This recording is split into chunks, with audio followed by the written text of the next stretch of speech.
afterthought song that Harry Styles came up with for Olivia Wilde, I'd have to say. I mean, cinema is her because she is an actress, and he brings the pop to the cinema because he's a pop singer, and, well, he wants to bring the pop to the cinema.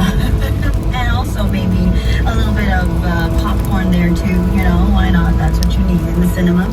I love it. I love this song, and I love how he's kind of lyrically put it in together. But what I do not understand is he's trying to say that he thinks that she's cool, and he wants to know if she's cute. But since I know that maybe he doesn't, or she doesn't perceive him to be that cool because he's just that into her.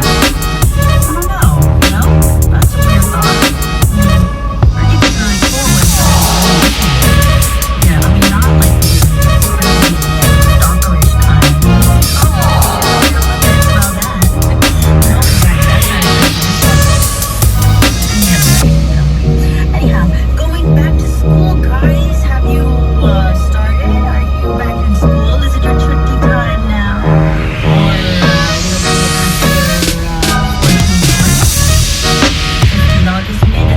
August is back to school time, and while we are going back to school, what are you guys feeling excited about?